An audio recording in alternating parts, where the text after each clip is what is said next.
நான்காவது சூத்திரம் என்பதனுடைய தாத்பரியம் என்ன? யாராவது சொல்லுங்க பார்ப்போம். சொல்லுங்க.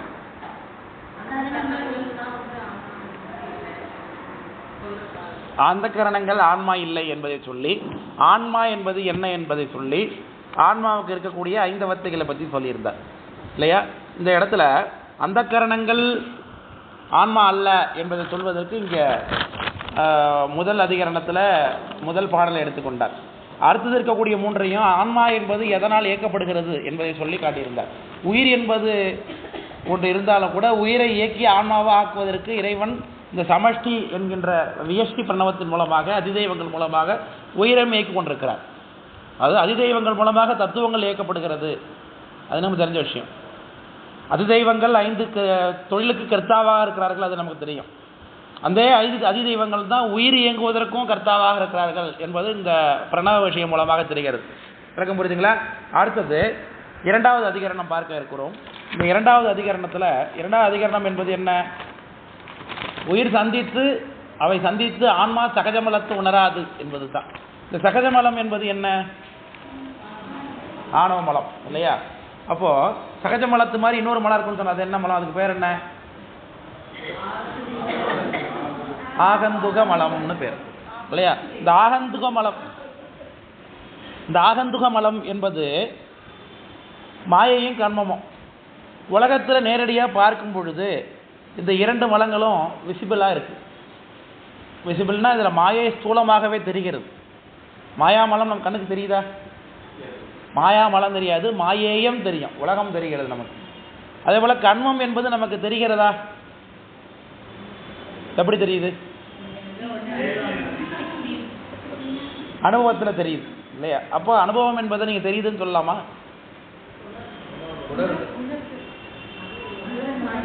Very good. The kind of காட்சி தானே அதுவும். அனுபவம் என்பது நமக்கு ஒரு காட்சி தானே. அந்த 5 புலன்கள் மூலமாக தான் அந்த கர்மம் கூட்டப்படுகிறது என்பதை நாம் பார்க்கிறோம். அதனாலே அனுபவித்து அதை தெரிந்து கொள்கிறோம்.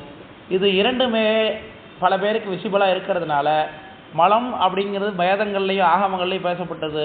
எளிமையாக நிறைய பேர் என்ன முடிவு பண்ணிடுறாங்க? இந்த கர்மமும் மாயை மட்டும்தான் அப்படின்னு முடிவு பண்ணிடுறாங்க. விளக்கம் புரியுதுங்களா? அப்போது ஆணவ மலம்னு ஒன்று மூன்றாவதாக இருப்பதை கண்ணுக்கு நமக்கு பொதுவாக தெரியாது இல்லையா? அதனால் அது இல்லை என்று கொண்டால் என்ன? அது ஏன் இல்லாத ஒரு பொருளை இல்லை இருக்கிறதாக நாம் ஏன் தெரிந்து கொள்ள வேண்டும்? இது இருப்பதற்கு என்ன ஆதாரம்? இதையெல்லாம் பேசுகிறது தான் இந்த நான்காவது சூத்திரத்தில் இரண்டாவது அதிகரணம் சகஜ மலத்தை பற்றி பேசுகிறது. சரிதானே? இந்த கண்மமும் மாயையும் உயிருக்கு என்ன செய்யுது? என்ன நல்லது செய்யுது? உயிருக்கு விளக்கத்தை கொடுக்கிறது, அறிவை உண்டு பண்ணுகிறது இல்லையா? கண்மம் கூட்டப்படுவதனாலே உயிருக்கு ஒரு அனுபவம் தான் நிகழும் இல்லையா? அனுபவத்தினாலே ஒரு பக்குவம் தான் கிடைக்கும் இல்லையா? மாயை கூட்டப்பட்டதுனாலே உயிருக்கு என்ன தெரிஞ்சது? முதல்ல தான் ஒரு பொருள் இருக்கோங்கிறதே அப்போ தான் உயிருக்கு தெரிஞ்சது. அதுக்கு முன்னாடி வரைக்கும் தெரியல. அதனால் உள்ளபடியே ஒப்பீட்டளவில் 2 பேருமே மலமாக இருந்தாலும் கழிக்கத்தக்கவர்களாக இருந்தாலும் ஆணவமும் கண்ம மாயை இது 3மே ஒர்க்கிங் நேச்சரில் டிஃப்ரெண்ட்டு. அதில் இவங்க 2 பேரும் ஒரே கைண்டில் இருக்கிறாங்க. யார்? கண்மமும் மாயையும் விளக்க பொருளாக இருக்கிறார்கள். இந்த சகஜ மலமாகிய ஆணவ மலம் தான் உயிருக்கு மறைப்பை கொடுக்கக்கூடியது, உயிருக்கு அறிவு குறைபாட்டை ஏற்படுத்தக்கூடியதாக இந்த ஆணவ மலம் தான் இருக்குது அப்படிங்கிறத நாம் தான் ஃபைண்ட் அவுட் பண்ணுறோம். சரி, நேரடியாக அதை மலம்னு சொல்லியாச்சு, மாயைங்கிறது விளக்கத்தை சொல்லி அதையே மலம்னு கொண்டா என்ன அப்படின்னா, மலமாக இருந்தாலும் அது உதவிகரமாகத்தான் இருக்குது. அதனால் அது உயிருக்கு துன்பம் செய்கிறதாக நாம் சொல்ல முடியாது. அதனால் இது அல்லாமல் உயிருக்கு துன்பம் செய்யக்கூடியது வேறு ஒன்று இருக்குது அப்படிங்கிறது நமக்கு தெரியுது. சித்தியாரில் பார்த்தீங்கன்னா 171வது பாட்டு.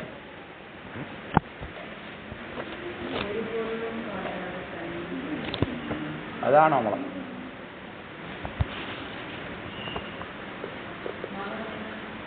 மலமென வேறு ஒன்று இல்லை.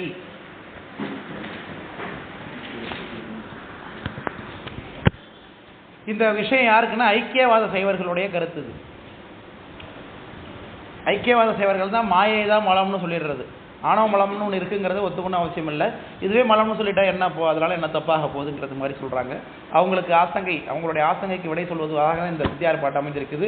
இப்போ நம்ம பார்க்கக்கூடிய சூத்திரமும் கூட, அதாவது விஞ்ஞான போதத்தினுடைய சூத்திர விளக்கமாக இருக்கக்கூடிய அந்த அதிகரணமும் கூட அந்த ஐக்கியவாத சைவருடைய பரபக்கத்தை நிராகரணம் பண்ணுவது மூலமாக தான் இப்போ நம்ம பார்க்கக்கூடிய பாட்டே இருக்குது. அவங்களை நிராகரணம் பண்ணுவது மூலமாக நமக்கு சகஜ மலம் என்னங்கிறத நமக்கு சொல்கிறாங்க. சரி தானே? முதல்ல இந்த சித்தியார் பாட்டை பார்த்துருவோம். அதில் என்ன இருக்கு வச்சில்லையா கையில்? இல்லைன்னா எழுதணுமா? 171 171. மலமென வேறொன்று இல்லை. இந்த அது வச்சிருக்காங்க பாரு கையில். அந்த மாதிரி புத்தகம் ஒன்று வாங்கி வச்சிங்களா எல்லாரும்? அதை காட்டுங்கம்மா. அதை இந்த 14 சாஸ்திரமும் ஒருங்கிணைந்து அதில் இருக்குது. இல்லை, அது வெளியில் உள்ள பதிப்பு. அது எனக்கு கூட ஒரு புத்தகம் வேணும். குறையோட இருக்கா? அதே மாதிரி தான் இதுவும், மூலம் மட்டும் 14 இருக்குது இதில். அதை வாங்கி வச்சுக்கிட்டீங்கன்னாக்கா நீங்கள் எந்த கிளாஸ் வேணாலும் எடுத்து தான் ஓப்பன் பண்ணி பரட்டி பார்த்துக்கணும். எவ்வளோ ஆகுது அது? 70 ரூபாய் என்னமோ நினைக்கிறேன். ஆனால் கொஞ்சம் பிழைகள் இருக்குது, படிக்கும்போது புரிஞ்சுக்கலாம். வானதி பதிப்பகத்து ஃபோன் நம்பர் இருக்கா? பேசி கொஞ்சம் ஆர்கனைஸ் பண்ணி வேணுங்கிறவங்க ஆர்டர் போட்டு வாங்கி. வானதி தானம்மா? சதுரா பதிப்பகம்.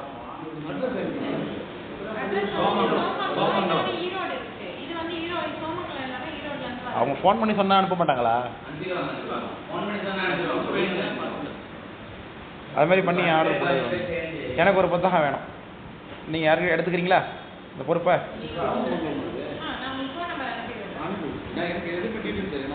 அதை வாங்கிக்கிட்டு நீங்கள் அதை போய்ட்டு ஆர்கனைஸ் பண்ணி வாங்கி கொடுத்துருங்க. ஐயாட்ட பெயர் கொடுத்துருங்க. இது வேணுங்கிறவங்க இங்கே இருக்கிறவங்க. நீங்கள் இது சார்ந்த டிஸ்கஷன்ஸ் இது குரூப்பில் வச்சுக்காதீங்க. ஏன்னு கேளுங்க, உடனே எனக்கு வேணும் எனக்கு வேணும் எனக்கு வேணும்னு எல்லாரும் ஒரு 10 வந்துடும். உள்ளது இங்கே மட்டும் உள்ளவங்கள்ட்ட கேட்டுங்க, நீங்கள் வாங்கிக்கிங்க. அப்போ மித்த உள்ளவங்க மற்றது எப்படி வாங்கிக்கோ. எனக்கு ஒரு புத்தகம் வேணும் வாங்கிட பணம் அனுப்பிச்சிடுறேன் வாங்கிடுங்க.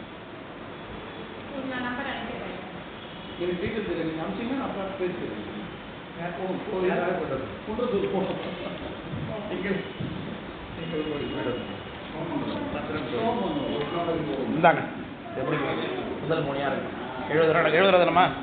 நான் கொடுத்துறேன் என் காசை. அப்படியே கொடுத்து வச்சு வாங்கிட்டேன். ஏன்னா புத்தகம் தேவைப்படுது. நானும் 2-3 நாளாக 2-3 தடவை பேசிட்டேன். யாரும் தரம் வாங்கி தர மாட்டாங்க.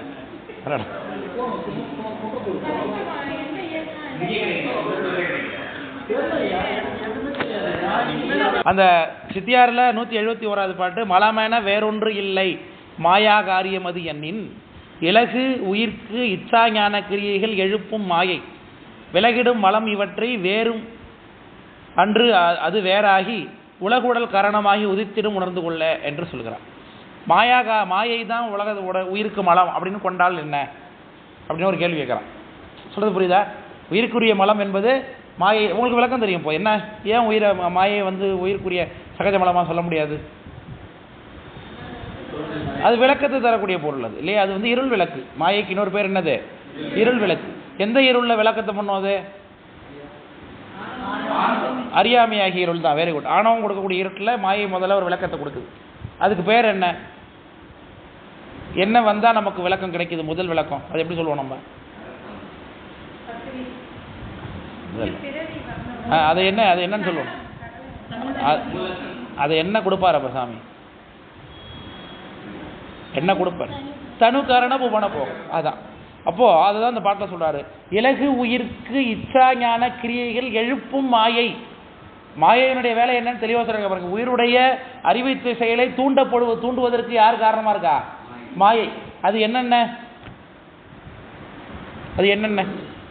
அறிவு செயலை தூண்டுவதற்கு எது பயன்படும்? உயிருக்கு அறிவு செயலை தூண்டுவது எது? என்ன ஸ்பைசஸ்னா? பொதுவாக சொல்லியாச்சு மாயை தூண்டும்னு சொல்லியாச்சு. தத்துவம்னா என்னது? என்ன தத்துவம்?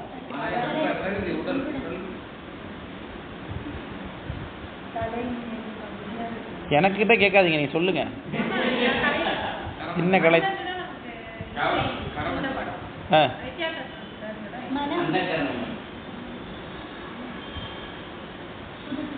எப்படி தூண்டப்படும்?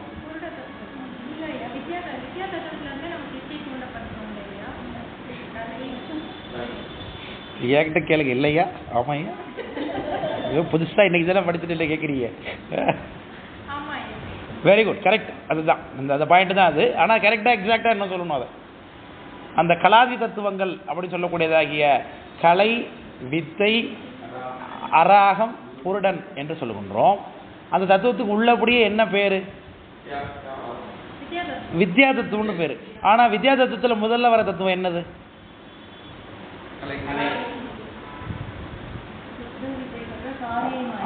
அதுதான் சொல்றேன். திரும்ப திரும்ப நான் சொல்றது என்னென்ன, அதுதான் முதல்ல உண்டாகுமா? வித்யா தத்துவத்துல முதல் தத்துவம் கலை தத்துவமா? காரியமாயை.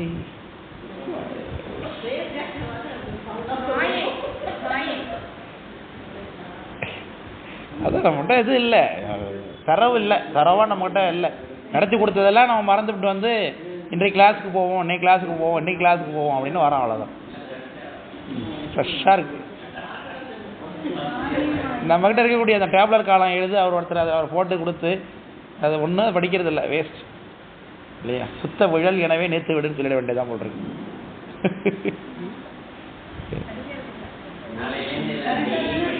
என்னத்த சொன்னீங்க? இல்லை இல்லை, அதுக்கு முதல்ல தத்துவம், அடுத்த தத்துவம், கால தத்துவங்கிறது அங்கே முக்கியமாக வரும். இல்லை, அது கலையில் முதல்ல வர்றது கால தத்துவம் தான் முதல்ல உண்டாகும் அந்த இடத்துல. காரியமாயின்னு இருக்கு அதில் வச்சிருக்கீங்களா? அதில் சரி, காரியமாயை. சரி, அது நம்மளோட டேப்லெட் காலமா அது?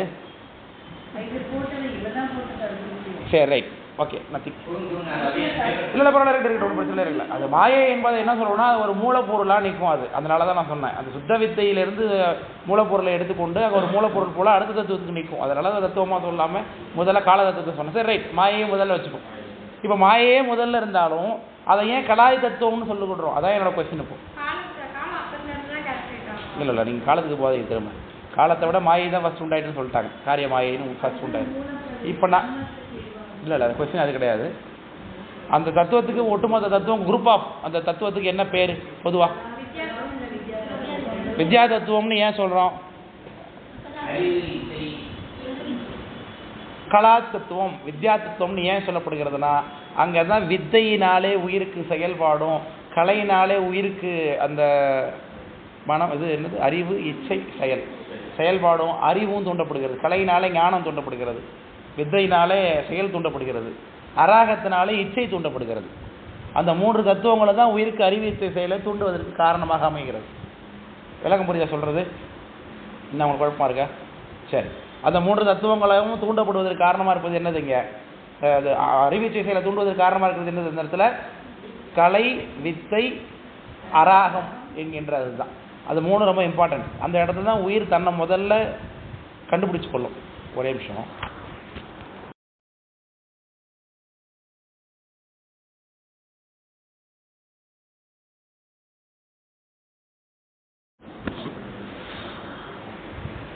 அப்போ அதுதான் இந்த சித்தியார் பாட்டில் சொல்றாரு. அதுக்காக தான் நான் கூப்பிட்டு போனாங்க. அப்போ இலகு உயிர்க்கு இச்சாஞான கிரியைகள் எழுப்பும் மாயையினர். பொதுவாக மாயை எழுப்பும்னு சொல்லிட்டாரு. உள்ளபடியே மாயையில ஒன்றுத்துக்கும் நிறைய எழுப்புறது யாரு? இங்க யாரு?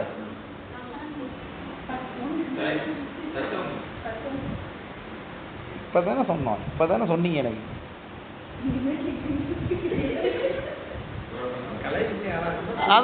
அதுதான் இப்போ இந்த பாட்டை பாருங்க. இந்த பாட்டை என்ன இருக்கு? மலமென வேறொன்று இல்லை மாயா காரியம் அது எண்ணின் இலகு உயிர்க்கு இச்சாஞான கிரியைகள் எழுப்பும் மாயை. மாயையானது பொதுவாக உயிர்க்கு இச்சாஞான கிரியை எழுப்பணும்னு சொல்லிட்டாரு இவர். நான் உங்களுக்கு அதுக்கு உரை சொல்லிட்டு இருக்கேன். இப்போ உங்களுக்கு மாயைனா பொதுவாக மாயை மட்டும் இல்லை, மாயைக்குள்ள உண்டாக்கப்பட்ட தத்துவங்கள்ல முக்கியமாக கலை, வித்தை, அராகம் என்று சொல்லக்கூடிய மூன்று தத்துவங்கள் தான் உயிருக்கு அறிவித்த செயலை தூண்டும். அதுதான் இங்கே பொதுப்படையாக சொல்லியிருக்காரு அவர் இந்த இடத்துல. அதுக்காக தான் உங்களுக்கு இப்போ எக்ஸ்ட்ரா நினைச்சா சொல்லிட்டு இருக்கேன். அப்போ கேட்கப்படுதுங்களா? அப்போ விலகிடும் மலம் இவற்றை வேறு மன்றது வேறாகி, இது எப்பொழுது அறிவித்த செயல் உலகத்துக்கு உயிருக்கு கொடுக்கப்பட்டதோ அப்போ மலத்துடைய அளவு என்ன ஆகும்? இப்போ குறையும் இல்லையா? சுத்தமாக குறைஞ்சிடாது, கொஞ்சமாவது என்ன ஆகும்? அது கொஞ்சம் விலகினதுனால அப்போ அறிவு உயிருக்கு ஏற்படுது. அதான் சொல்றாரு, விலகிடும் மலம் இவற்றை வேறும் அன்றது வேறாகி உலகுடல் கரணமாகி உதித்திடும் உணர்ந்து கொள்ள. அதோடு மட்டும் இல்லாமல் அது என்ன பண்ணணும்? அறிவிச்சை செயலை தூண்டக்கூடிய அந்த தத்துவங்களும் இல்லாமல் உலகமாகவும் பஞ்சபூதங்களுடைய உலகமாகவும் கரணங்கமாகவும் மாறும். யாரு யாரு இப்ப நம்ம யாரை பத்தி பேசிட்டு இருக்கோம்? இப்ப நம்ம யாரை பத்தி பேசிக்கிட்டு இருக்கோம்? நான் அந்த பாட்டிலே இல்லை சார் அப்படிங்கிறீங்களா?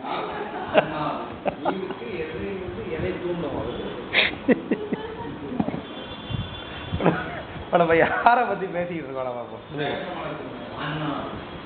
இப்போ நான் உங்களுக்கு எந்த பாட்டை எக்ஸ்பிளைன் பண்ணிட்டு இருக்கேன் அதான் தெரியல உங்களுக்கு. இப்போ சொல்றது கேட்கும்.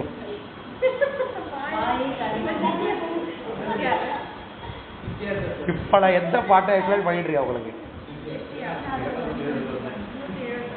அதாவது அட்லீஸ்ட் ஒருத்தவங்களாவது எனக்கு சப்போர்ட் பண்ண இருக்கீங்க. தேங்க்ஸ். சிவஞான சித்தியாருடைய 171வது பாட்டை நம்ம பேசிட்டு இருக்கேன். இப்போ நான் அதை ஏன் பேசுறேன்?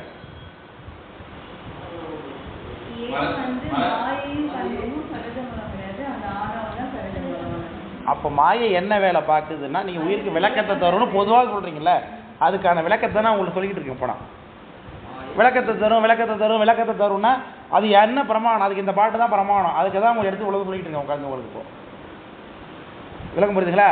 அப்போ உயிருக்கு அறிவியத்தை செயலை இது உண்டு பண்ணுகிறது. அது அதோட மட்டும் இல்லாமல் அதுக்கப்புறம் என்ன பண்ணும்? அறிவித்தை செயலான அதோட முடிச்சுட்டா அதுக்கு பிறகு என்ன? கரணங்கள். Very good. கரணம் வரும், சித்தம் அதெல்லாம் உண்டாகணும். அதுக்கு பிறகு அதுலேருந்து அகங்காரத்துலேருந்து நமக்கு கண்மேந்திரியம் ஞானேந்திரியம் அதெல்லாம் உண்டாகும்.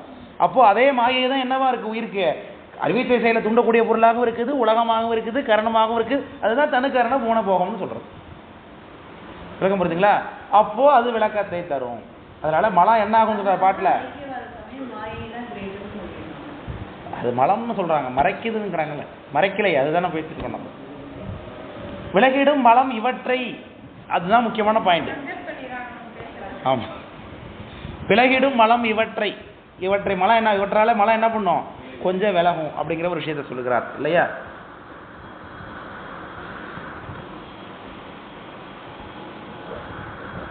சரி, அப்போ அதே போல கர்மமும் என்ன பண்ண நமக்கு இங்க அதே மாதிரி உதவியைத்தான் செய்கின்றது என்று சொல்லுகிறார்.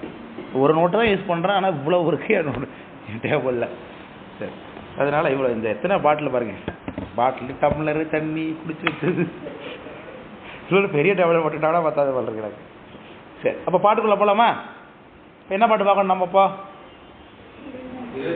சிவபிரகாசத்தில் 4:2:1.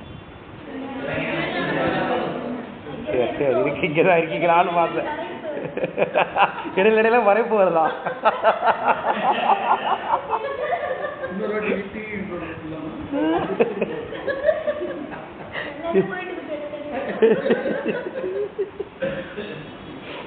சரி, 4:2:1 இல்லையா? 4வது சூத்திரத்தில் 2வது அதிகரணத்தில் முதல் பாடல் மட்டுமல்ல, அதுதான் நிறைவு பாடல். ஒரு பாட்டு தான் அங்கே அந்த ஏறத்துக்கு இந்த ஒரு பாட்டு தான் இருக்கு.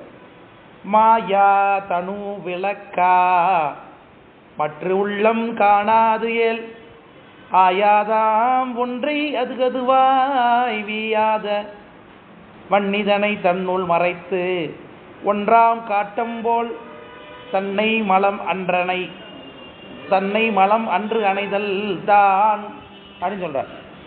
முதல்ல மாயையினுடைய தன்மை என்னங்கிற சொல்லிவிட்டு அப்புறம் சகஜ மலமானது எப்படி உயிருக்குள்ள வெளிக்காட்டிக்க முடியாத அளவுக்கு இருக்கு. இப்போ என்ன ஆணவ மலத்தை பொறுத்தளவுக்கு அதை ஃபைண்ட் அவுட் பண்றதுல என்ன பிரச்சனை? அது தூளமாக தெரியாது இல்லையா? அனுபவத்துக்கு அது உட்படலை எப்பொழுதுமே இல்லையா? அதுதான் அதோடைய முக்கியமான ஸ்பெஷாலிட்டி. அது மாயாமலம் கண்ணுக்கே தெரியுது, கர்மமலம் அனுபவத்தினாலே தெரிந்து கொள்ள முடிகிறது. ஆனால் நமக்கு அறியாமை இருக்குங்கிறத யார் சொன்னாலும் ஒத்துக்க மாட்டோம் நம்ம. இப்போ நமக்கு இந்த கிளாஸுக்கெல்லாம் வந்ததுக்கு பிறகு தான் நமக்கு ஆமாம் ஆனமலம்னு ஒன்று இருக்குது, நமக்கு அறியாமல் இருக்குது, நம்ம புரிஞ்சு கொள்ளுறோம். இதே வெளியால் ரோட்டில் உள்ள உனக்கு அறியாமல் இருக்கடான்னா நம்ம என்ன பண்ணுவான்? அவன் இதே பெரிய படித்தால் மாரி பேசுகிறான், எனக்கு தான் அவன் தெரியாதான்றான். உடனே அவன் நம்ம என்ன பேச வராங்கிறது அவனுக்கு புரியாது.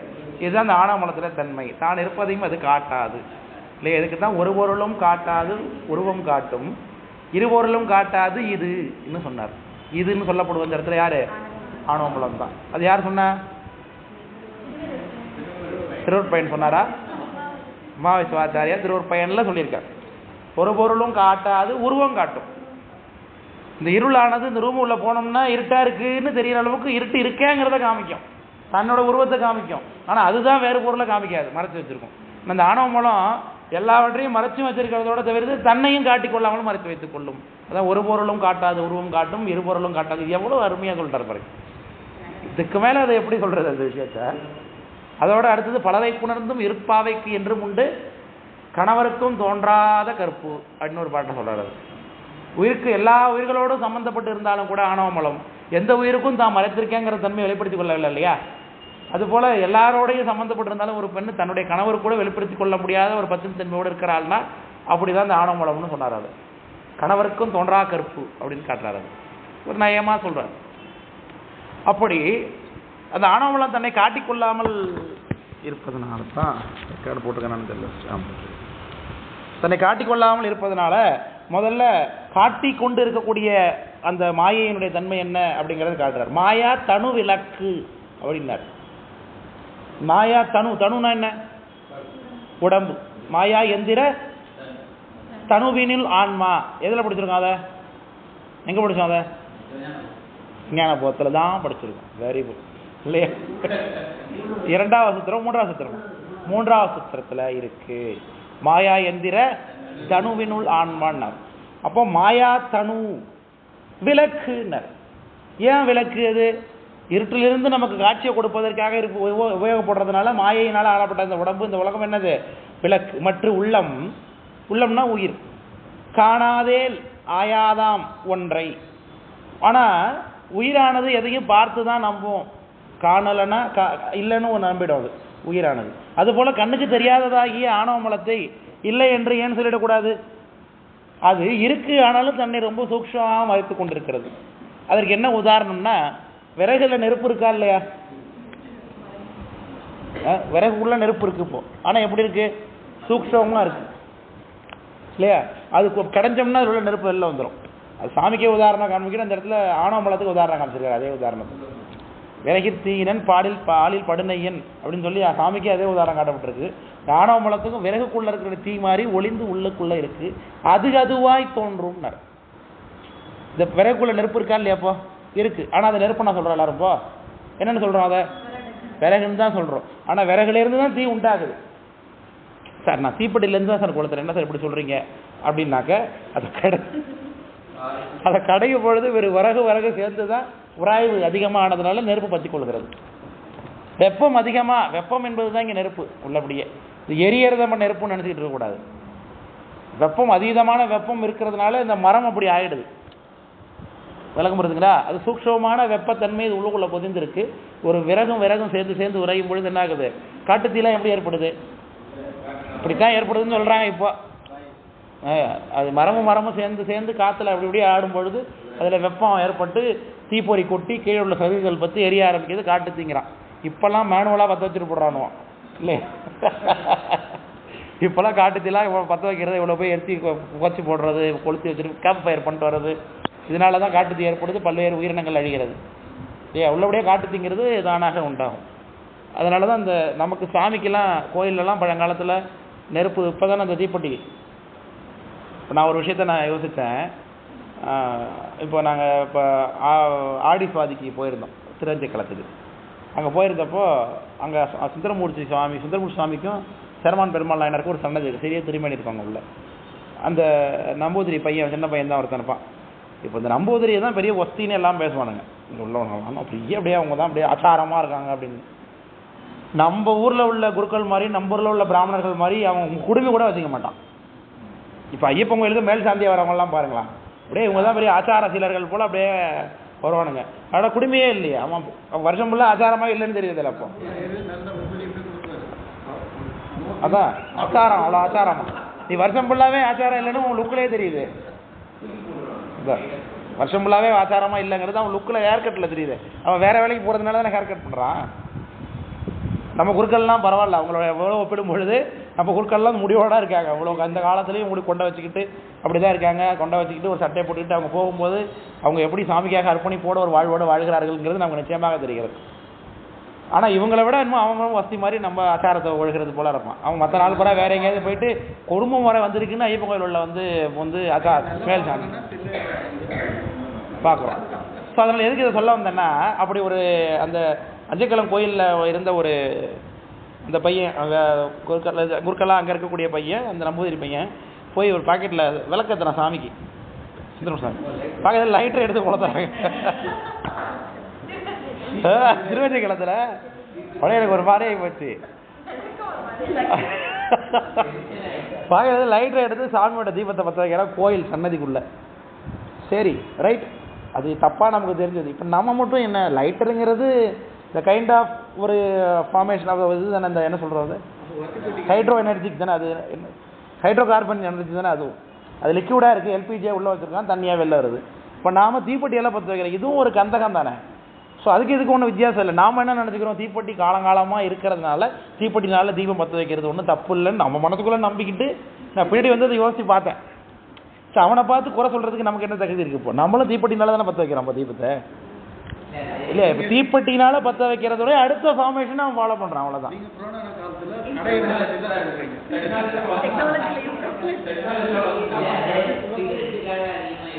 தீப்பெட்டியை மட்டும் அதை முன்னாடி நேரத்துக்கு யூஸ் பண்ணாங்க எல்லாரும். இப்போ கூட்டத்தில் இந்த கூட்டத்தில் நம்ம உட்காந்து பாக்கெட்டில் தீப்பெட்டி விழுந்தா என்ன நினைப்பாங்களாம்? அதான் நினைப்பாங்க. இவர் கோயிலுக்கு போகிறாரு, அதை நல்லா தான் வச்சிருக்காரு நினைப்பாங்க எல்லாரும்.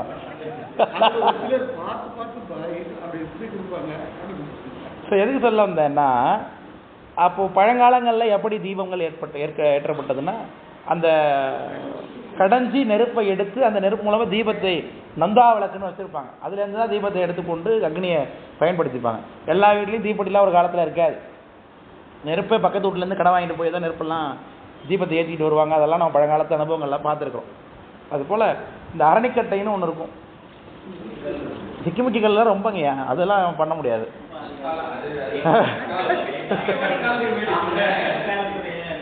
இது வந்து அரணிக்கட்டை. அரணிக்கட்டைங்கிறது வீட்டில் அந்த அக்னிஹோத்திரிகள் எல்லாருமே, எல்லா அக்னிஹோத்திரங்க வீட்டிலாம் அந்த காலத்தில் வச்சுருப்பாங்க.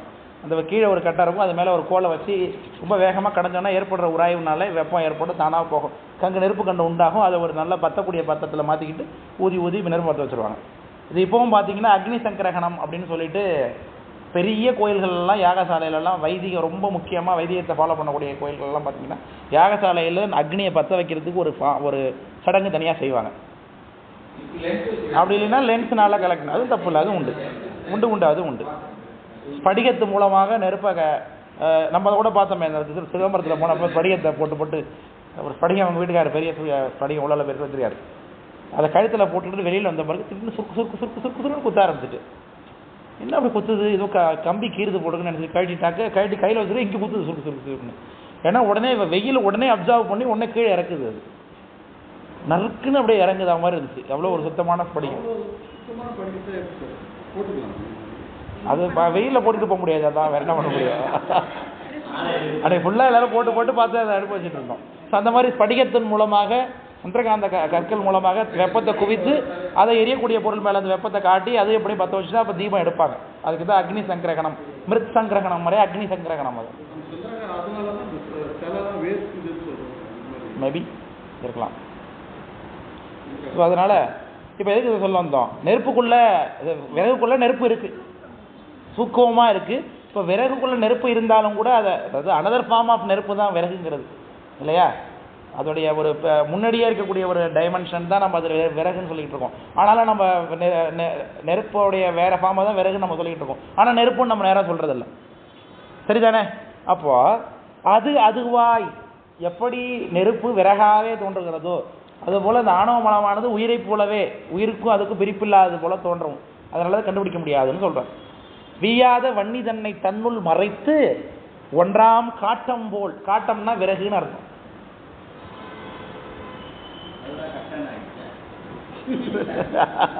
சரி, இல்லை வாய்ப்பு இல்லைங்க, காட்டம்ங்கிறது வேற. இப்போல விறகு காட்டம்னு சொன்னாங்களோ என்னமோ, ஒரு பொருள் பன்மொழி மாதிரி விறகு காட்டம்னு சொல்லி அது விறகு கட்டணா ஆயிட்டதுன்னுமோ. மறைத்து ஒன்றாம் காட்டம் போல் தன்னை மலம் அன்றணைதல் தான். மலம் தன்னை அறிந்து அன்று என்றைக்கு அணைஞ்சது, நீ என்னைக்கு இருந்தே அன்றிலேருந்து இருக்கு, அதான் சகஜ மலம்னு சொன்னாங்க. விளக்கம் புரியுதுங்களா சொல்றது? அடுத்தப்பட்ட போலாமா? அவ்வளோதான், இதுக்கு மேலே இல்லை. அதில் இந்த மாயை தான், மாயையே முதல் மலமாக கொண்டால் என்னன்னு நமக்கு சந்தேகத்தை உண்டு பண்ணுறது யார் அப்படின்னா ஐக்கியவாத சைவர். அவங்கள பொறுத்தளவுக்கு மலம் என்பது ரெண்டு தான். இந்த மாயை இன்னொன்று கண்மம் தான். அதுதான் நம்ம சங்கரப்ப நிராகரணத்தில் இது ஐக்கியவாத சங்கற்பத்தை பாசம் இருவகை பரிசினது அப்படின்னு சொல்கிறாங்க. அவங்க பாசம் இருவகை பரிசினது ரெண்டு தான் அப்படின்னு. ஸோ அடுத்தது மூன்றாவது அதிகரணத்துக்கு நம்ம நகர்றோம். மூன்றாவது அதிகரணங்கிறது எதை பற்றி பேசுகிறது?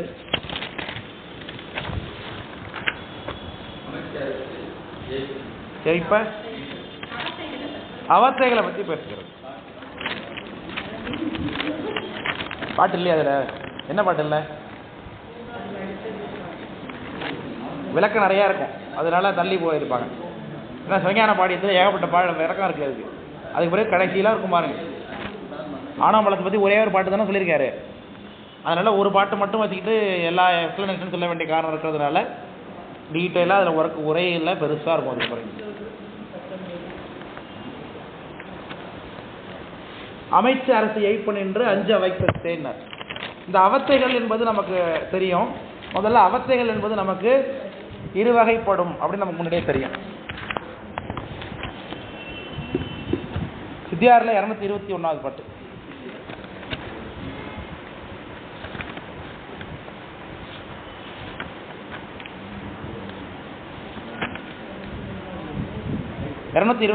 பாட்டு சித்தியாரில்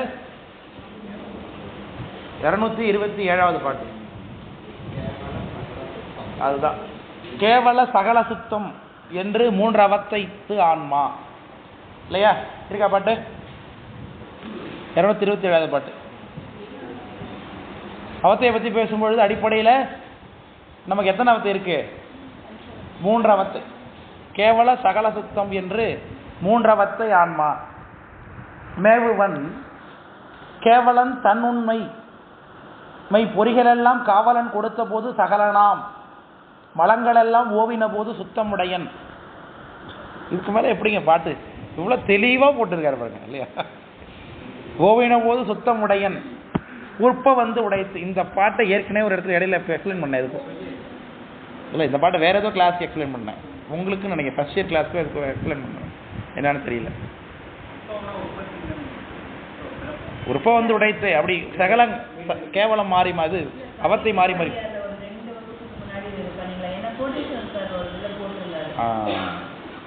எதுக்கோ பேசுறேன். இதுல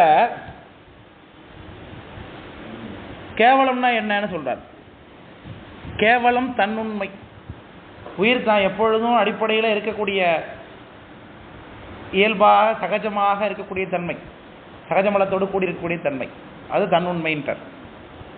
மெய் பொறிகள் எல்லாம் காவலன் கொடுத்த போது சகலனா. இந்த இடத்துல காவலன் யாரு? சுவாமி இல்லையா? அவர் தானே கொடுத்தார் எல்லாத்தையும். மெய் பொறிகள் எல்லாம் சகலனா கொடுத்த உடனே மலங்கள் எல்லாம் ஓவின போது சுத்தமுடையன்.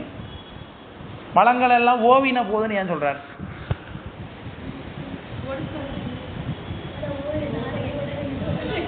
அப்போ உங்க கிளாஸ்ல தான் பேசியிருக்கேன். கரெக்டா இல்லையா? உங்க கிளாஸ்ல தான் அது கூட பேசியிருக்கேன். இந்த ஓவின இதே கேள்வியே திரும்ப உனக்கு ஓவின தாரகை ஒளி ஒளி உதயத்து இந்த பாட்டத்திலே எக்ஸ்பிளைன் பண்ணப்போ வேலை செய்யல. போவுதல் அப்படின்னா ஆமா இருக்காரு, அவருடைய வேலை அங்கே எடுபடாம போயிடுச்சு.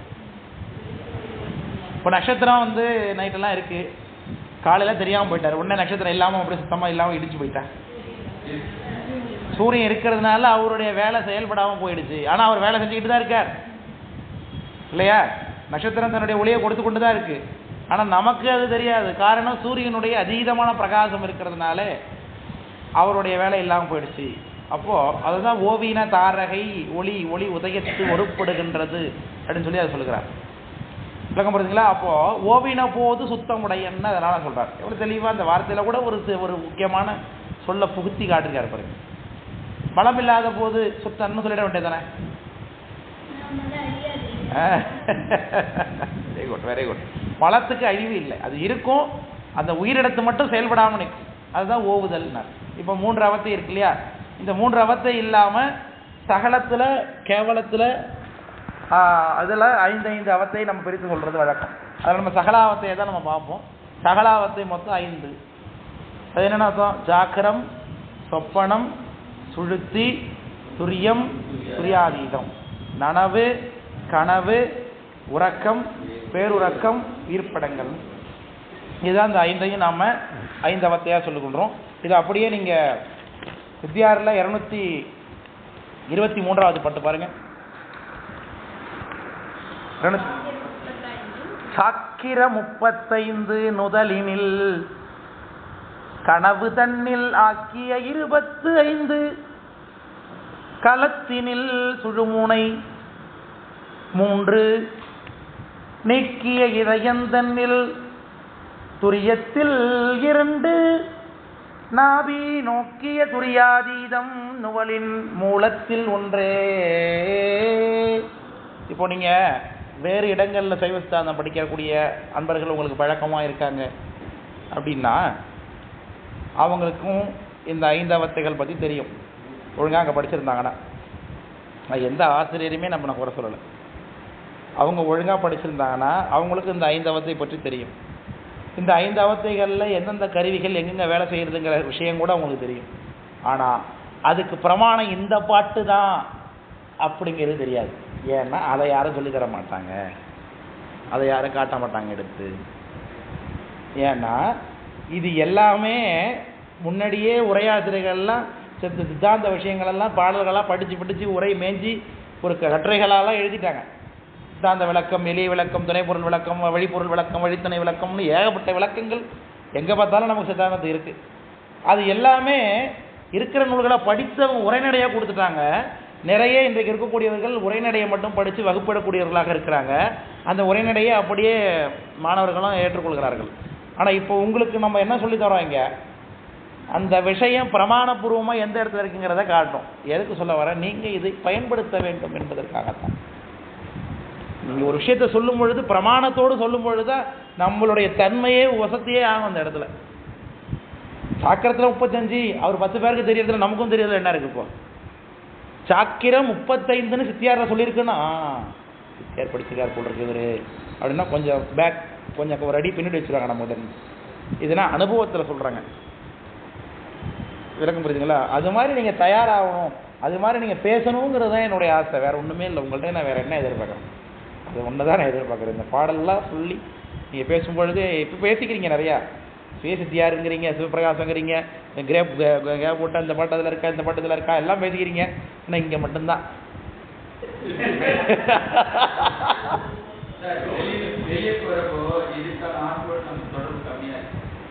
நம்ம தான் தொடர்பு வச்சுக்கணும். அதுதானே ஆணவ மூலத்திலே காரியம்.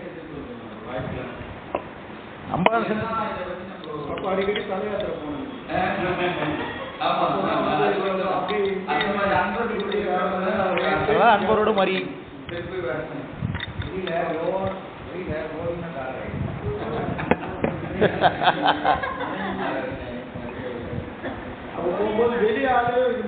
அதனால சாக்கிரம் 35 அப்படின்னு 35 கருவி, 36 கிடையாது. நல்லா தெரிஞ்சு 35, 35, 36 குழப்பிக்கணும். 36 தத்துவமும் சாக்கிரத்தில் வேலை செய்யணும் சொல்லி முடிச்சக்கூடாது. 35 கருவிகள் தான். அது என்னென்ன கருவிகள்? கண்மேந்திரியம் 5, ஞானேந்திரியம் 5, அது தன்மாத்திரை 5, புலன்கள் 5, அப்புறம் தசவாயுக்கள் 10, 5 20 +10 30, 30 ஆயிடுச்சா? இன்னும் 5 இருக்காங்களா? 35 பேர் இருக்காங்களா?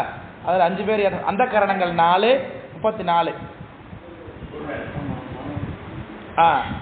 இல்லை ஒருத்தர், ஆமாம் கரெக்ட், புருடன் சேர்த்து 35 பேர். Correct, right. பிறகுதான் சொல்கிறது. இப்போ ஜாக்கிரத்தில் 35 இருப்பார். உயிருடைய அறிவு எங்கே வேலை செய்யும்? முதல் தாடஸ்தானம் அப்படின்னு சொல்லுகின்றோம். அதுக்கு ஆக்ஞா சக்கரம்னு நம்ம சொல்கிறது வழக்கம். புரியுதுங்களா? இப்போ 35 நல்லா நனவில் நமக்கு இப்போ எல்லாருக்கும் இப்போ எத்தனை கறி வேலை செஞ்சுட்டு இருக்கு? இப்போ உட்காந்துருக்கும் போது எல்லாருக்கும் இப்போ 35 கறியும் வேலை செய்து கொண்டிருக்கிறது. சரிதானே? இப்போ கொசு கடிக்குது, உடனே என்ன பண்ணுறோம்? தட்டுறோம். தூங்கும்போது கொசு கடிச்சா தெரியவே தெரியாது. முதல்ல கொசு கடிக்குதுங்கிறது நமக்கு தெரியாது. சரிதானே? அதனால் அப்போ கருவிகள் 35 வேலை செய்து கொண்டிருக்கிறது. அடுத்தது நுதலினில் கனவு தண்ணில் ஆக்கிய 25. அதில் கண்மேந்திரங்க ஆணையத்தை மட்டும் விட்டுடுங்க 10. மிச்சம் இருக்கிற 25ம் கனவுல வேலை செய்கிறாங்க. யார் யார்? தன்மாத்திரைகள் 5, பொறிப்புலன்கள் 5, அந்த கரணம் 4, தசவாயுக்கள் 34, 24 + புருடன். சரிதானே? களத்தினில் அப்போ தொண்டைக்கு வந்து விசுத்தி ஸ்தானம்னு பேர். களம். சுழுமுனை 3 அப்படியே சடனா ரைஸாக எல்லாமே அப்படியே இல்லாமல் போயிட்டாங்க. 3 பேர் தான். அந்த கரணங்களில் சித்தம் இருக்காரு, வாயுக்களில் பிராணன் இருக்காரு, புருடன் இருக்கார். இந்த 3 பேர் தான் ஒர்க் ஆகுறாங்க. அதுக்கு இதயஸ்தானம், இதயத்துக்கு என்னங்க இந்த சக்கரத்துக்கு சித்தம், அநாகத சக்கரம். அது அடுத்து கீழே மணிபூரகம், கீழே மூலாதாரம். சரி, அந்த அநாகதம்ங்கிற அந்த இதயஸ்தானத்தில் 3 பேர் இருக்காங்க. இப்போ உயிர் நல்லா தூங்கிட்டு இருக்கு, உறக்கம் நல்லா தூங்கிட்டு இருக்கார் அப்படின்னு அர்த்தம். சரிதானே? இப்போ தூங்கிட்டு இருக்கார் அப்படின்னு கண்டுபிடிக்கிறார். அப்படி கண்டுபிடிக்கிறதுக்கு 2 பேர் கிடக்கிறான். 2 பேரில் ஒருத்தர் தூங்கினா ஒருத்தர் செத்து போயிட்டான். 2 பேரில் ஒருத்தர் தூங்கிட்டு தான் இருக்கான் அப்படின்னு கண்டுபிடிக்கிறதுக்கு நம்ம எதை பயன்படுத்துவோம்? மூச்சு ஓடிக்கிட்டு இருக்கிறது தான் இல்லையா? அதனால் அவர் ரொம்ப ஞாபகம் வச்சுக்க, முக்கியமான ஆள் அவர் இருக்கார், உயிரும் இருக்குது. அப்படி தட்டி விட்டா உடனே எல்லாத்தையும் தெளிச்சு உடனே எல்லாத்தையும் கொண்டு வந்து பொறுத்திக்கிட்டு உடனே ஏந்திரிக்கிறான் பாருங்க. அதுக்கு உதவி பண்ணுறதுக்கு சித்தமும் இருக்கார். அப்படிதானே? ஒரே நிமிஷம்.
சரி, இப்போ என்னைக்குங்க அது திருமண கும்பாபிஷேகம் என்னைக்கு? 2. அப்போ 1/31. சரி, அப்போ என்ன பேசிகிட்டு இருக்கோம்? இதயஸ்தானத்தில் 3 பேர் ஒர்க் ஆகிட்டு இருக்காங்க. சித்தம் தட்டி எழுப்புறதுக்கு உடனே புரிஞ்சுக்கிறதுக்காக சித்தமும் ஆக்டிவாக இருக்கார். ஏன்னா தூக்கம் தான் நடந்துகிட்டு இருக்கு. அடுத்தது சித்தம் கட்டாகிறாரு, பிராணனும் புருடனும் தான் இருக்காங்க. பேருறக்கம், தட்டுனாலும் எந்திரிக்கவே மாட்டாங்க. ஏதாச்சும் போட்டுட்டு தூங்குறான்னு வச்சுங்களேன் இல்லையா? அதுதான் பேருறக்கம். உயிரோட தான் இருக்கு.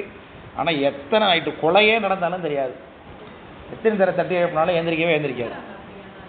அதான் சொல்கிறேன், இருக்காங்கன்னு தான் சொல்கிறேன். அதுக்கு நான் சொல்கிற உதாரணம் அதை போட்டுட்டு தூங்குறது. அப்படிப்பட்ட ஆட்களை எழுப்பி பாருங்க, எந்திரிக்க மாட்டாங்க. அது பேருறக்கம். அது துரியாதீதமாக அதுக்கு போயிட்டு உயிர் துரியம். ஆமாம், சுழுமுனை துரியத்துக்கு போயிடுது. அடுத்தது அந்த பிராணனும் இல்லாமல் போயிட்டார். அப்படி ஒரு சூழ்நிலை இருந்ததுன்னா அதுக்கு பேர் துரியாதீதம், உயிர் படங்கள்னு பேர். அப்போ பிராணனும் இல்லை, ஒரே ஒரு ஆள் மட்டும் தான் இருக்காரு. அந்த உடம்புல புருடன் இருக்கார், ஆனால் பிராணன் இல்லை. அதனால என்ன சந்தேகம் ஏற்பட்டுரும்?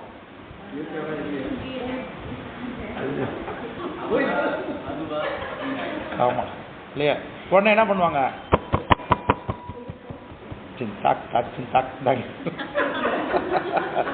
சிபிஆர் பண்ணுவாங்க, ஃபர்ஸ்ட் பார்ப்பாங்க இல்லையா?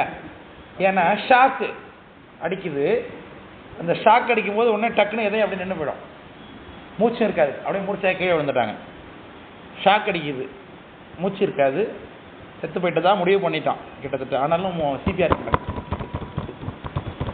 உயிர் இன்னும் முழுசாக போகலை. எங்கே போய் உட்காந்துருக்கு? மூலாதாரத்தில் இருக்குது. வெளியில் போகிறதுக்கு இன்னும் கொஞ்சம் இருக்குது இல்லையா? இப்போ கொஞ்சம் சிபிஆர் பண்ணி இதயத்தை துடிக்க ஆரம்பிச்சு விட்டுதுன்னா இதயம் நின்று போயிருக்கு. இப்போ உங்களுக்கு இதயம் ஃபங்க்ஷன் இல்லாமல் இருக்கிறதுனால பிளட் இல்லாமல் போகலை எங்கேயுமே. மூளைக்கு தேவையான பிளட் இல்லாமல் மூளை வந்து எனக்கு செய்கிறதுக்கு, வேலை செய்கிறதுக்கு எனர்ஜி இல்லைப்பா அப்படின்னு அமைதியாக உட்காண்டார். உடனே அவருக்கு உடனே எனர்ஜி கொடுத்துட்டா என்ன பண்ணுவார்? அவர் உடனே முழிச்சுப்பார். உடனே கீழே இருந்து மூலாதாரத்துலேருந்து கிளம்பி பிராணன் வந்துடுவார். பிராணன் வந்து செத்தம் வந்துடுவார். செத்தத்துலேருந்து அப்படியே என்ன ஏன் பாடா சாக்கடிச்சிட்டுங்க எனக்கு அப்படிமா அவன் எழுந்திரிச்சு இல்லையா? அப்போது நிறைவில் உயிர் இன்னும் போகலை, திருப்பி வந்ததுன்னா அப்போதான் அந்த உயிர் படங்கள் இருக்குன்னு நம்ம சொல்ல முடியும். திருப்பியே வரேன்னா அது உயிர் படங்கள் இல்லை, போயிட்டுன்னு அர்த்தம். அது அதுக்காக தான் அந்த ஷாக் அடித்த உதாரணம் நான் உங்கள்கிட்ட பண்ணுறப்ப, இன்கேஸ் அது வந்தால் தான் அது உயிர் படம் இல்லை. மூச்சு இல்லாமல் இன்கேஸ் அது வந்துருச்சுன்னா தான் அது அந்த நேரத்தில் உயிர் எண்ணத்தில் அவயத்தில் இருந்திருக்காப்போ, உயிர் படங்கள் அவத்தில் இருக்கிறதா நம்ம சொல்லலாம். அது கடைசி வரைக்கும் ஏந்திரிக்கவே இல்லைன்னா அது என்ன அர்த்தம்? அது அது எப்போ போடுதுன்னு யாருக்கே தெரியாது இல்லையா? அதனால இன்கேஸ் நம்ம திரும்பவும் மூச்சு இல்லாத சூழ்நிலை நம்ம வேற என்னத்தை சொல்ல முடியும்? எனக்கு தெரிஞ்சு ஷாக் அடிச்சாதான், எனக்கு தெரிஞ்சு மூச்சு இல்லாமல் கீழே விழுந்தவங்கள நான் பார்த்துருக்கேன், கேள்விப்பட்டிருக்கேன். அதான் ஷாக், அதிர்ச்சி. சிவ சிவ அது கூட தெரியல, தூங்கிட்டே இருக்காங்க. உள்ள ஒருத்தர் சொல்லிட்டு இறந்துட்டாங்க. வண்டி கடையில் சின்னையான வண்டி கடையில் போய் ஃப்ரெண்ட்ஸ் அமைங்க, அவங்க இறந்துட்டாங்க. டிரைவரு சீரியஸாக இருக்காரு. இவர் கூட உட்காந்துட்டு உடம்பு சரியில்லாமல், அவரும் உடம்பு சரியில்லாமல் இருக்காரு, அவரும் சீரியஸாக இருக்காரு, எல்லாருமே சீரியஸாக இருக்காங்க. அப்போ கூட இறந்துட்டாரு. அப்படியே தூக்கத்தே இருக்காரு. உங்கள் வீட்டுக்காரர் தானா? அப்படியே தூக்கத்திலே இருந்திருக்காங்க. நீங்க கண்ணு அடிப்பட்டு தொங்குது, அது கூட தெரியாம தூங்கிட்டே இருந்திருக்காங்க. பேருறக்கத்துல இருந்திருக்காரு. அப்பனா போலீஸ் வந்து இவருக்கும் ஏதோ ஒன்று ஆயிருக்கு அப்படின்ற மாதிரி ஏதோ கொண்டு இருந்திருக்காரு.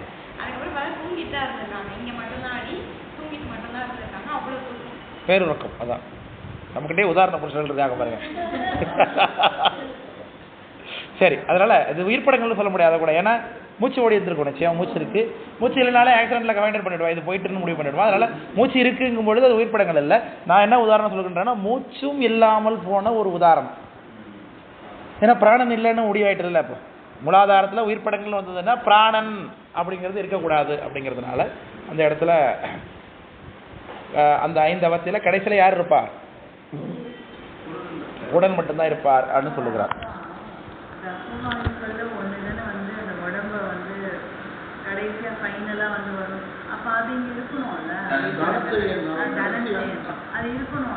அவரு தான் முடிகிற வரைக்கும் வேலை செய்ய மாட்டாரு.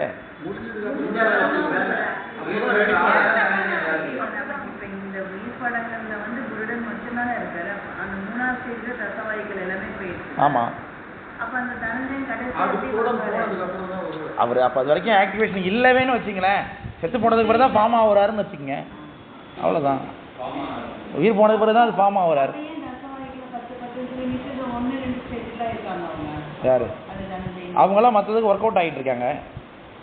இவர் இருந்தாலும் இல்லைனாலும் அவரோட வேலையே அப்போ கிடையாது. அவர் இப்போ 25 தத்துவங்கள் 35 தத்துவங்கள் சொல்லுவோம். 35 கருவிகளில் 10 பேரில் 9 பேர் தான் ஆக்டிவ். அங்கே நான் 10ன்னு சேர்த்து சொல்லிக்கிறேன். முக்கியமாக 10ல் 5 தான் முக்கியமான ஆள். பஞ்சப்பிராணன் தான் அவங்களுக்கு பேரே. மற்ற 5 பேர் உபவாயுக்கள் தான். அதில் முக்கியமானது பஞ்சப்பிராணம். பஞ்ச பிராணாப்பியோ சோஹா அப்படின்னு தான் நம்ம கொடுத்துக்கணும். இப்போ பரிசேஷனம் பண்ணுறோம் இல்லையா, நாக கூர்மை இருக்கிற அப்படின்னு தேவதத்தன்னு சொல்லி தான் நமக்கு அவங்களுக்கு இது பண்ணுறோம், சாமி பண்ணி பரிசேஷனம் பண்ணுறோம். அதில் பஞ்சபிராணம் தான் முக்கியம். அதில் மிச்சம் 5 பேரும் உபவாயுக்கள் தான். அவங்க இன்கேஸ் ஆக்டிவ் தேவைன்னா ஆக்டிவேட் ஆவாங்கலாம் கிடையாது.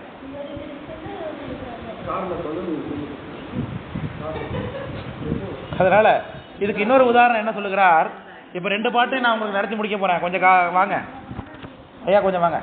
படைக்கொடு பவனி போதும் பார்ப்பண்ணன் 222வது பாட்டு சித்தியார் பாட்டு. 222வது பாட்டு சித்தியார் பாட்டு. படைக்கொடு பவனி போதும் பார்ப்பண்ணன், படையோடு போகக்கூடிய அந்த ராஜா பார்மன்னன் புகும் போது இல்லில். வீட்டுக்குள்ள போகும்போது படையோட உள்ள போவானே. முன்னாடி ஒரு 5000 குதிரை வீரர் போகிறான், அதுக்கு முன்னாடி ஒரு 10,000 யானை போகுது, அதுக்கு முன்னாடி ஒரு 1,00,000 காலாட்படை வீரர்கள் போகிறாங்க. ரத கஜ துரக பதாதிங்கிறோம். தேர் படை ஒரு 1,00,000 பேர் போகிறான்.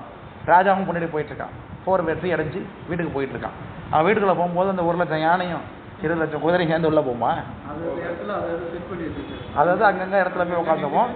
கடைசியில் தன்னுடைய முக்கியமான பரிவாரத்தோடு வீட்டுக்குள்ளே நுழைவான். அங்கங்கே ஆமாம், அங்கங்கே அவங்கவுங்க கழட்டி அங்கங்கே உட்காந்துப்பாங்க.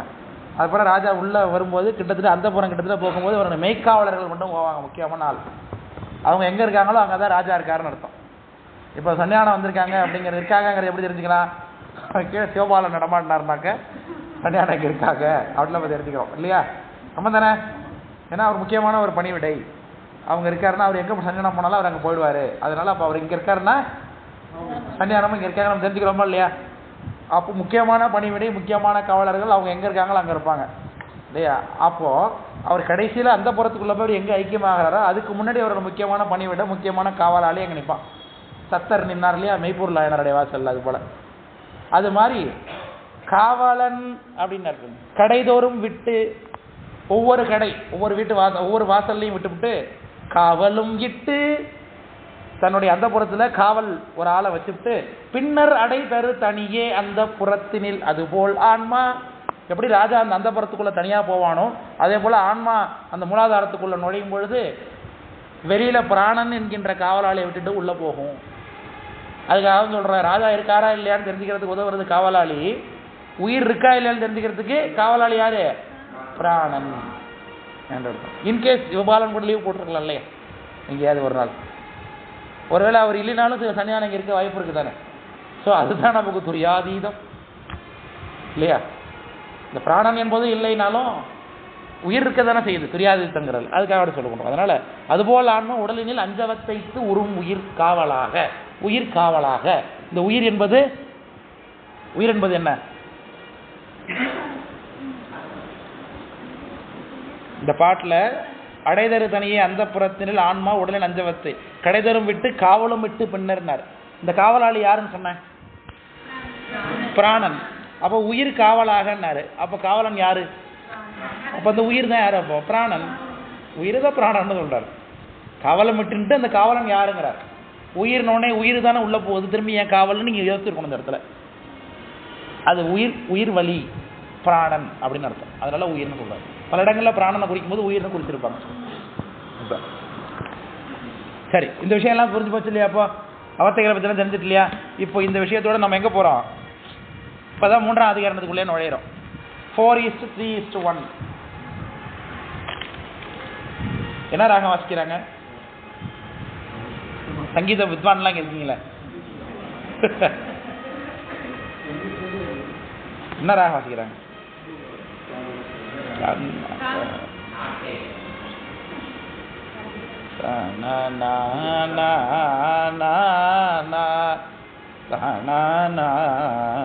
தெரியுதா இல்லையா? அதே வாசிக்கிறாங்க. ஆனந்த பைரவியல் தான். நான் ஆட்சி செய்கின்ற நான் மாட கூடலிலே மீனாட்சி என்ற பெயர் எனக்கு, அதான் வாசிக்கிறாங்க ஆனந்த பைரவியல். கங்கை நீராட்சி செய்து வரும் வடகாசிதனில் விசாலாட்சி மெட்டு போடு ஆனந்த பைரவி. பட் என் காய் கொடுத்த தமிழுக்கு இல்லை கட்டுப்பாடு.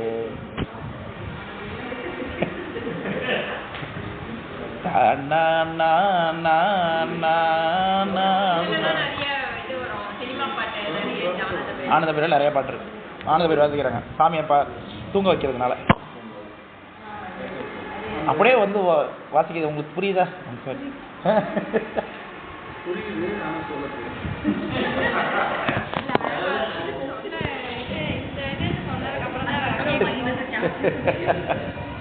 சரி, அதனால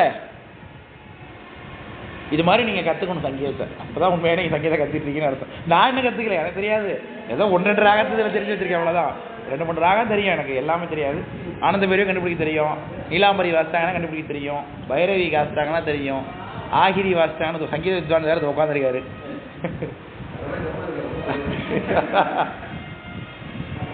சரி, என்னது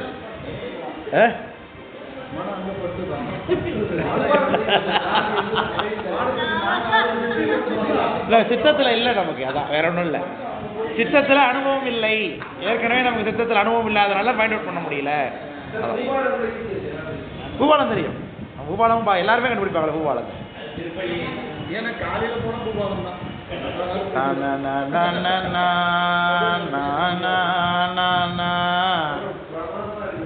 அதுதான் பூபாலம் எல்லாம் தெரியும். பங்கையற்கரசி வளவர் கொன்பாவை நமக்கு ரொம்ப சிம்பிள்ங்க. ராகத்தை ஞாபகம் வச்சுக்கிறது ஒரு 23 ராகத்தை எளிமையாக ஞாபகம் வச்சுக்கலாம். நமக்கு தேவாரம் உதவி பண்ணும் இல்லையா? மங்கையற்கரசி வளவர் கொன்பாவை. பூபாலம்னா எனக்கு என்ன பூபாலம் தெரியல, டக்குனு மங்கையற்கரசி உட்காந்தானே உதயாது பாட்டு. இதுதான் ராகம். நிறை கழல் அரவம் சிலம்பொலி எம்ப. இது புறநீர்மையில் பாட ரூபாலம் தான் புறநீர்மை நமக்கு. சரி, அது வேற கிளாஸ், நம்ம இங்கே பார்ப்போம். நம்ம முடிக்க வேண்டியது இருக்கு, டைம் ஆயிடுச்சு. 4:3:1. ஒன்று அணையா மூலத்து உயிர் அணையும் நாபியினில் சென்றணையும் சித்தம் இதயத்து மன்றே ஐயைந்தாம் நல்லுதலில் கண்டத்தின் வாக்காதி மெய்யாதி விட்டு அகன்று வேறு. இப்போ நம்ம படித்த மாதிரியே தான் பாட்டம், வார்த்தையை மட்டும் மாற்றி மாற்றி போட்டு வச்சிருக்காரு. இது எப்படி நீங்கள் வேறு மாதிரி ஃபார்ம் பண்ணணும் அந்த பாட்டம்னா, நன்னுதலில் வாக்காதி மெய்யாதி மன்றே ஐயைந்தாம். நன்னுதல்னா என்ன அர்த்தம்? நுதல்னா என்ன? நெற்றி. நெற்றியில் எத்தனை கருவி செயல்பட்டது நமக்கு? 35. வாக்காதி மெய்யாதி, வாக்கு முதலான கர்மேந்திரியங்களும் மெய் முதலான ஞானேந்திரியங்களும் மன்றே 5 + 25. அது என்னன்னு கீழே படிச்சுட்டோம் நம்ம. பார்ப்போம். அப்போ 35 எங்கே இருப்பார் அவர்? நெத்தியில். கண்டத்து வாக்காதி மெய்யாதி விட்டு அகன்று. கண்டத்துக்கு இறங்கும்போது என்னத்தை விட்டுரும்? எதை விடும்? கர்மேந்திரியம் ஞானேந்திரியம். அதுதான் வாக்காதி மெய்யாதி விட்டு பாட்டுருக்கு, அவ்வளோதான். அகன்று வேறு ஐயைந்தாம், வேறு 25, வேறு 25 கையில் வச்சுக்கோ. இதயத்து சித்தம் சென்று அணையும். இதயத்துக்கு போகும்போது சித்தம் மட்டும் அதில் போகும், மற்றதெல்லாம் விட்டுட்டு போகும். சித்தமும் பிராணனும் புருடன் அப்படிங்கிறது நான் பின்னாடி படிச்சிருக்கோம். இதில் சித்தம் மட்டும் முக்கியத்துவப்படுத்துகிறார். ஏன்னா உயிர் இருக்குன்னா நிச்சயமாக பிராணன் இருக்குன்னு தெரியும், புருடன் இருக்காருன்னு தெரியும். அப்போ மற்றதெல்லாம் விட்டு ப்ளஸ் சித்தம் ப்ளஸ் புருடன் ப்ளஸ் பிராணன், அதோட போய் சித்தமும் இருக்குது. அதான் சித்தம் சென்ற அணையும் சித்தம் மட்டும் தெளிவாக எடுத்து காமிக்கிறார். நாபியினில் உயிர் அணையும். நாபியில் யார் போவா? சித்தம் ஊற்றுவார். உயிர்னு இப்போ எதை சொன்னேன்? இப்போ நான் கீழே பிராணன். Very good. அந்த பிராணன் போவார் நாபியில். அதான் மணிப்பூர கஷேத்திரம். அது மணிப்பூரத்துக்குரிய கஷேத்திரம் எதை சேர்த்துறோம்? மணிப்பூரத்துக்குரிய ஸ்தலம் எது? திருவண்ணாமலை. மணிப்பூரகமாய் சூக்ஷ்மங்காட்டும் மகாதேவனை போட்டின்னு பாட்டு வரும். அக்னி, அவ்வளோதான். வயிற்றில் உள்ள அக்னிக்கு அவர் தான். ஒவ்வொரு தளத்துக்கு ஒன்று சொல்கிறோம். பஞ்சபூத தலங்கள் ஒன்றுக்கும் சொல்கிறோம். விசுத்தி அநாகாதம் அப்படின்னு சொல்லிட்டு. இப்போ எல்லா தளத்தையும் தாண்டி துவாதசாந்தத்தில் இருக்கிற தலம் மதுரை. மூலத்தலத்திலிருந்து முழு முதலேனர். அதனால இதயத்து சித்தம் சென்று அணையும், நாபியினில் உயிர் அணையும், அணையா மூலத்து ஒன்று. மூலத்தில் ஒன்றே ஒன்று தான் இருக்கும். அது யார்? அப்போ உடன். அதுதான் இந்த பாட்டு. இதை நம்ம மாற்றி படித்து சொல்லியிருக்கேன். நிறையா படிச்சுக்கிட்டிங்கன்னா உங்களுக்கு தெரியும், புரியும். 4வது சூத்திரத்தில் 3வது அதிகரணத்தில் முதல் பாட்டு 4:3:1. இப்போ பார்க்க போகிறதா 4:3:2 அடுத்த பாட்டு. இப்போ உயிர் எங்கெங்கே போனது? எங்கேருந்து எங்கே போனது? மேலே இருந்து கீழே போனது இல்லை? இது கீழாளவத்தைன்னு இதுக்கு பேர்.